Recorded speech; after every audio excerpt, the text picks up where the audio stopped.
When you find someone like Roger Deakins who's able to light an area in a way that is aesthetically stunningly beautiful, but does not call into question the naturalism or the reality of the scene that you're watching, i.e. he's like the best drummer in the world. You're not aware of the great drumming, but the ensemble is moving along beautifully, and that's the function of a DP. Roger Deakins' early background in documentaries has been the basis for an extraordinary career in feature films. Get Dr. Miles. He'll give you something to calm you down. No. What happened to my legs? Sometimes the medication makes it hard to remember. What am I doing here? What is wrong with me? Darling, what is wrong with me? It's good to see you out of the hospital. How are you feeling? Roger is one of Britain's greatest exports to Hollywood.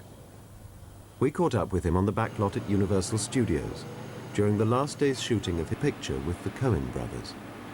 I heard of the National Film School opening, so I applied to the film school and didn't get in. So then I worked as a stills photographer for a while and got in the film school the following year. Some of the students that I'd shot dramatic films for at film school moved on, and actually some I worked with as when they were doing documentaries after the film school, kind of moved on to do feature work, and so they took me kind of with them. And the first film I did was a film called Another Time, Another Place that Mike Radford directed up in Scotland, and it did very well at the Cannes Film Festival, and that's kind of started me off really. For the most part, the films I do are, you know, about real life, I hope. These are just some of the highlights of Roger's career.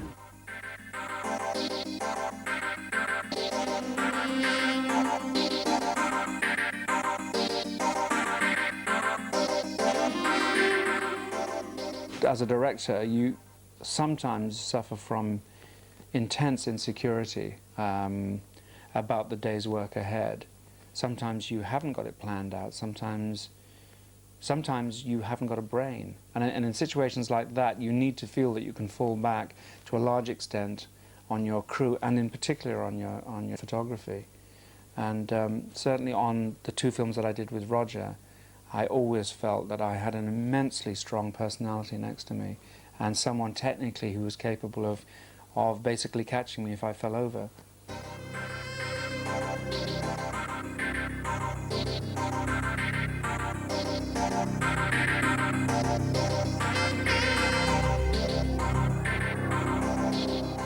Well, we'd seen some of the movies he'd done in England. We saw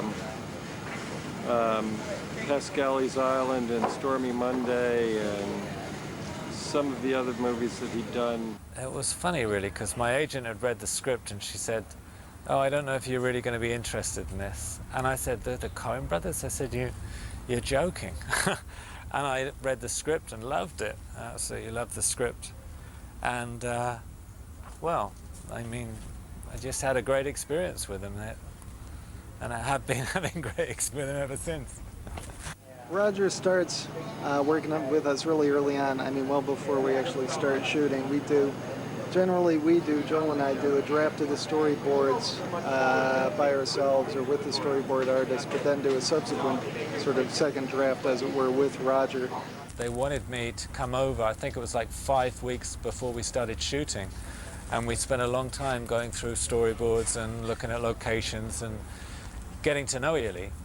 When you find somebody as, you know, as brilliant as Roger is, it's after having done a movie with him, it's hard to imagine, you know, doing without. It's just one of those things where when you find talented people that, you know, you collaborate with well, you want to keep the collaboration going. So we've really, you know, we've done every movie since Barton Fink with Roger.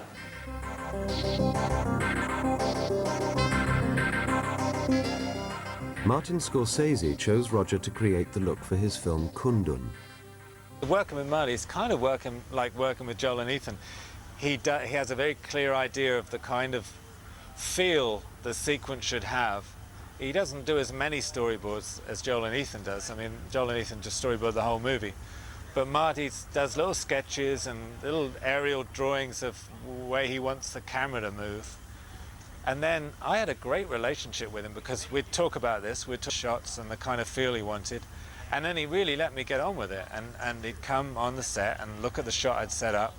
And now and again he didn't like it, he wanted to change something. But for the most part, after the first few days' rushes, because we hadn't worked together before, his confidence in me grew, and it was a great working relationship. I think that grounding in documentaries is kind of very useful because it helps you think about coverage, how you shoot something. It's not just lighting, it's about how you interpret a scene in front of you, whether it's actors or whether it's a real situation. You still have to cover it and if you like, sort of condense that scene for an audience, a viewing audience, and to understand. In 1992, Roger teamed up with director John Sayles. His brief was to deliver a special intimacy and atmosphere for the movie Passion Fish.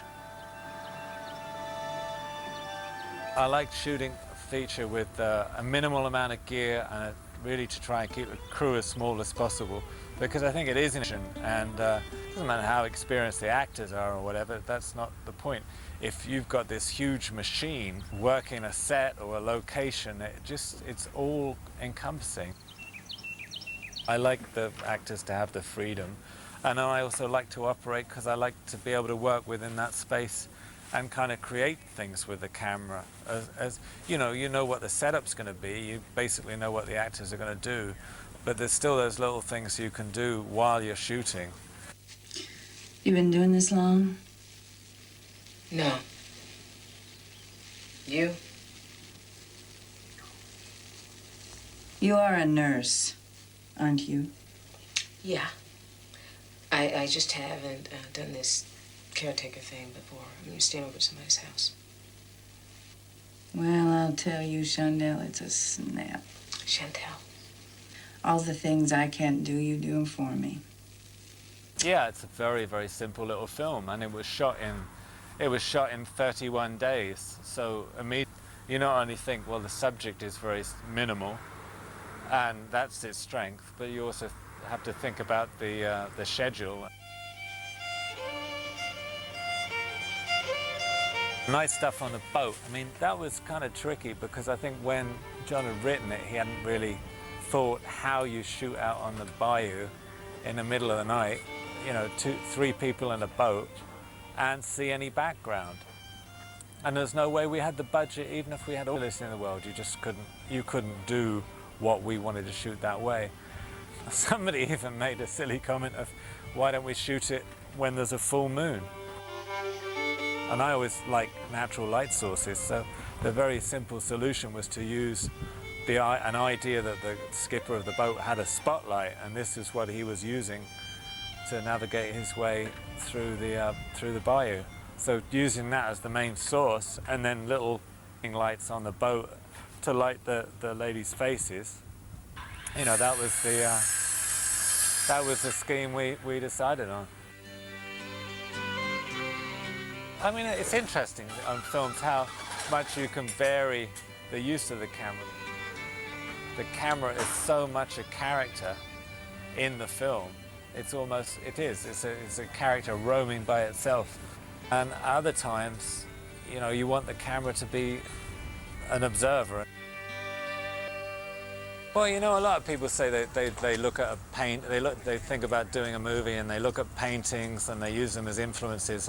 And I think it's true, but I think everything you see is an influence on what you do. I mean, painting, stills photography, where you've been in the world, the places you've seen, it's all in there. It's all an influence on where you personally see a subject or a shot or how you like the movie. Yeah.